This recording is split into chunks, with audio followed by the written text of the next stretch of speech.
अब सांसद जी अगर वो कहते भ्रष्टाचार मुक्त रहते तो किसी पे आरोप लगाते। कोर्ट तो खुद कह रही कि उनके पास 40,000 करोड़ का उनको नोटिस दिया गया है, तो बड़ा विचित्र घटना सामने आ रही है। तो सांसद जी अगर दोष मुक्त होते और किसी पे आरोप लगाते तो सुनने में अच्छा लगता, उस चीजों को लोग ध्यान भी देते। लेकिन सांसद जी इतने दोष युक्त हो गए हैं कि उनकी बातों को, गंभीर बातों को भी लोग नहीं सुनते, अनसुना कर देते हैं।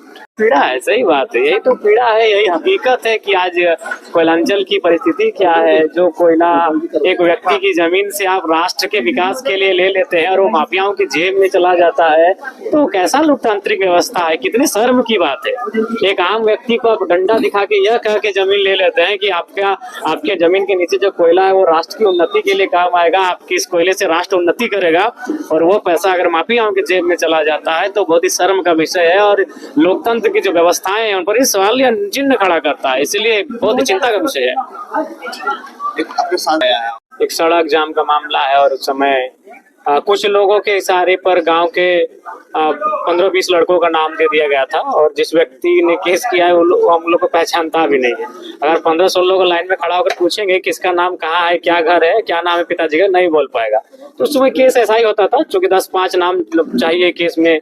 तो उस समय से ही हम, बचपन से ही मेरा एक्टिविटी कॉलेज टाइम से ही रहा है, तो कुछ लोगों को खटके थे कि भाई ये लड़का बहुत तेजी से बढ़ रहा है, तो हम मेरा नाम उस के साथ दे दिया। बाकी जिसका नाम हुआ, जिसका थाना में जो मैंने जिनका आना जाना है उनसे पूछ पाछ के 1-2 नाम, और हम लोग उसी का नाम दे जिससे उनका पटता नहीं था गाँव में। इस प्रकार से 15-16 नाम दिए गए थे जिनका इस केस से कोई सरोकार ही नहीं था। वो कोई तो हमको लगता है कि आउट ऑफ स्टेट काम करने गए थे, कोई घर में नहीं था उस दिन, कोई कहीं था। इस प्रकार का एक केस अभी केंदुआडी में जो घटना घटी उसमें क्या है? देखिए, इस पर तो ये गंभीर हमला है। हमें लगता है कि इस पर सरकार को, विशेष रूप से जिला प्रशासन को इसका हल निकालना चाहिए, इस पर ध्यान देना चाहिए। हम लोग भी जाएंगे विजिट के लिए, वहाँ पर जाएंगे। क्या होना चाहिए? पुनर्वास होना चाहिए? गैस रोकने की जो मांग कर रहे हैं लोग वो कर रहे हैं, क्या होना क्या चाहिए?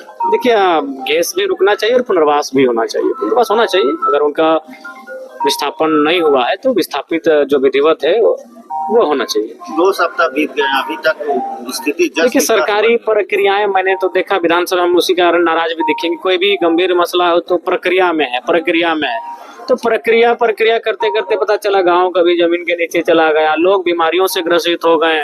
तो यही चीजों को समझना चाहिए कि हर चीज प्रक्रिया नहीं, त्वरित कार्रवाई होनी चाहिए, और एक जैसा समस्या है वैसा समय अवधि में काम होना चाहिए। अधिकांश लोग वहाँ पर रैयत हैं और रैयतों की समस्या सुनी नहीं जा रही है। ये तो कटु सत्य रहा है इस राज्य का कि जिन्होंने जमीन दिया है, जो ओरिजिनल रैयत हैं, उनकी समस्याओं को दरकिनार कर दिया जाता है, उनकी समस्याओं को अनसुनी कर दिया जाता है। अभी अगर किसी की मौत हो जाती है, इतने दिन बीत गया है, तो फिर आप किसकी जिम्मेवारी बनेगी? किसको? बिल्कुल इसके लिए सरकार प्रशासन की जिम्मेवारी बनेगी, जो सरकारी तंत्र है उनकी जिम्मेवारी बनेगी। अगर वो संवेदनशील नहीं है इस विषय को लेकर तो सारी जिम्मेवारी उनकी बनेगी। आगे इस तरह की अगर 81 साइट है, टोटल 81 साइट में केंदुआ भी शामिल था, अगर आगे वहाँ किसी तरह से उन 81 साइट में अगर इस तरह के फिर हादसे होते तो किस तरह से आगे पहल करने की जरूरत है?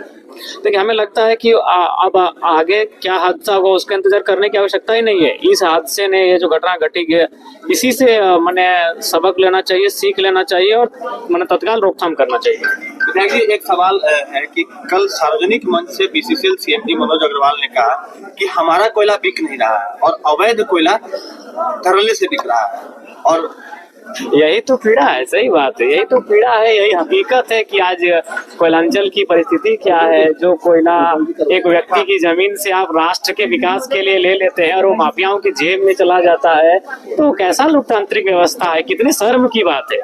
एक आम व्यक्ति को आप डंडा दिखा के यह कह के जमीन ले लेते हैं कि आपके जमीन के नीचे जो कोयला है वो राष्ट्र की उन्नति के लिए काम आएगा, आपकी इस कोयले से राष्ट्र उन्नति करेगा, और वो पैसा अगर माफियाओं की जेब में चला जाता है तो बहुत ही शर्म का विषय है। और लोकतंत्र की जो व्यवस्थाएं हैं उन पर इस सवाल या चिन्ह खड़ा करता है, इसलिए बहुत ही चिंता का विषय है।